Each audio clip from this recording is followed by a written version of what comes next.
Live TV, सच सबसे आगे। मोदी राज में देश का बैठा भट्टा, जनता को अब तक का सबसे बड़ा झटका। भाजपा सरकार में डूबी देश की लुटिया, 1 साल में 1 करोड़ रोजगार के मौके हुए कम।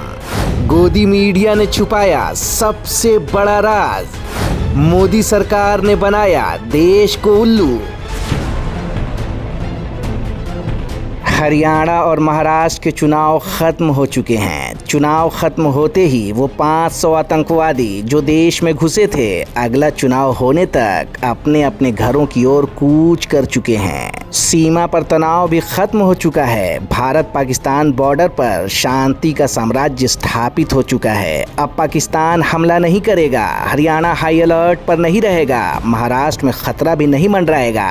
न्यूज चैनलों के स्टूडियो में पाकिस्तान चालीसा पर होने वाली चकल्लसबाजी पर ब्रेक लग चुकी है, क्योंकि गोदी मीडिया ने हूटर बजाकर युद्ध विराम की घोषणा कर दी है। फिलहाल चिदम्बरम को भी जमानत मिल गई है। चुनाव आते ही स्विस बैंक से काला धन वालों के खाते की जो जानकारी आई थी, चुनाव खत्म होते ही वो तमाम फाइलें चोरी हो जाएंगी, क्योंकि चुनाव खत्म तो तमाशा खत्म। अब सब कुछ ठीक है, बस इस बात के कि देश की लुटिया चुनाव के पहले भी डूब रही थी, अब भी डूब रही है। महंगाई तब भी खून के आंसू रुला रही थी, अब भी रुला रही है। अर्थव्यवस्था का तब भी भट्टा बैठ रहा था, आज भी रॉकेट की स्पीड से बैठ रहा है। किसान तब भी आत्महत्या कर रहे थे, आज भी फंदे पर झूल रहे हैं। बेरोजगार तब भी नौकरी ढूंढ रहा था, आज भी नौकरी के इंतजार में चप्पल और जूते घिस रहा है। हालात ये हैं कि आज देश को सबसे बड़ा झटका लगा है। आज ही खबर आई है कि पिछले 1 साल में भारत में 1 करोड़ से ज्यादा रोजगार के अवसर कम हो गए हैं। लोगों के पास नौकरियां नहीं हैं, लोग बेरोजगारी में ताश फेंट रहे हैं, 29 खेल रहे हैं और भगवा के दोनों भड़भूंजे गुफा पुत्र और गंजा पुत्र भगवा ब्रांड का गांजा मारकर मस्त हैं।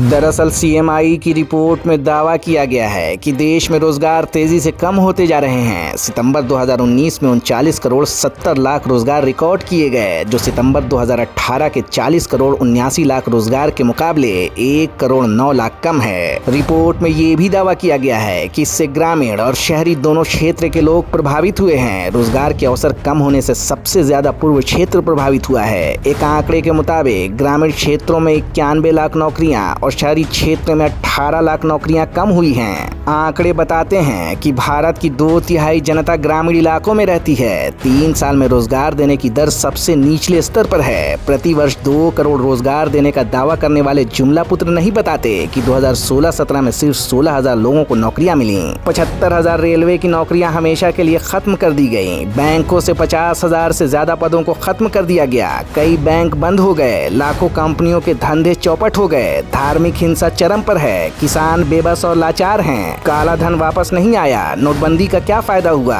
कितना काला धन आया? संसद में बैठे अपराधी जेल नहीं गए। पाकिस्तान अब तक घुटनों के बल नहीं गिरा। कश्मीर जन्नत से जहन्नम बन गया। चीन हमारे बंकरों को उड़ाकर हमारे जवानों को खदेड़ रहा। GDP की दर सबसे निचले स्तर पर पहुंच गई। फिर भी बेहयाई है कि बेझिझक मक्कारी में मस्त है और गोदी ग्रुप की नकारी मीडिया चुनावी नगाड़ों की थाप पर ताक धिनाधिन कर रहा। भारत के गोदी मीडिया की मानसिकता किस कदर मर चुकी है, उसे इन तस्वीरों के जरिए समझने की कोशिश कीजिए। ये दर्जनों अखबार जो आप देख रहे हैं, ये आज के भारत के अखबार हैं, जिनके पहले पन्नों पर साहब की हंसती मुस्कुराती हुई बड़ी सी तस्वीर चस्पी है, जबकि दूसरी तस्वीरें ऑस्ट्रेलिया के अखबारों की हैं, जिनके पहले पन्नों को काला कर दिया गया है, सिर्फ इसलिए कि ऑस्ट्रेलिया की सरकार मीडिया पर लगाम लगाने के लिए एक सख्त कानून लेकर आई है और ऑस्ट्रेलियन अखबारों ने इसके विरोध में अपने पहले पन्नों को काला कर दिया।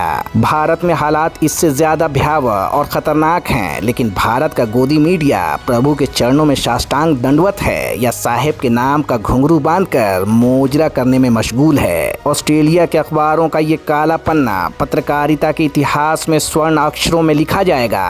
दरअसल गुफा वाले बाबा को भिखारियों का एहसानमंद होना चाहिए कि उनके एक हुनर के चलते परम पूज्य श्री श्री बाबा नरेंद्र दामोदर दास मोदी जी महाराज जैसे प्रतापी संत तुरंत सत्ता में आते हैं। अगर भिखारियों ने मांगने वाली बेशर्मी के पाठ ना पढ़ाए होते तो गुजरात वाले बाबा के धंधे आज ठप पड़े होते।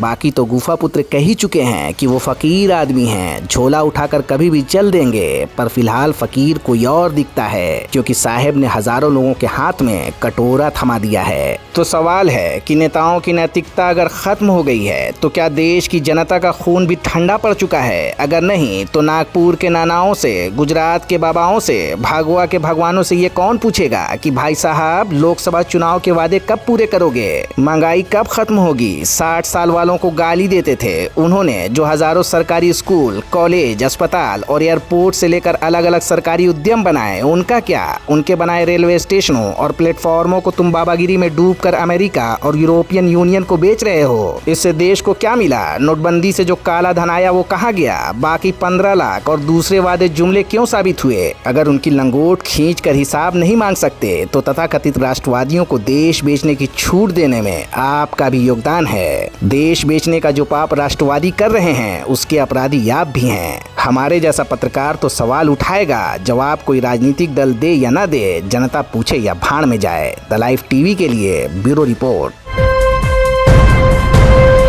लाइफ टीवी, सच सबसे आगे।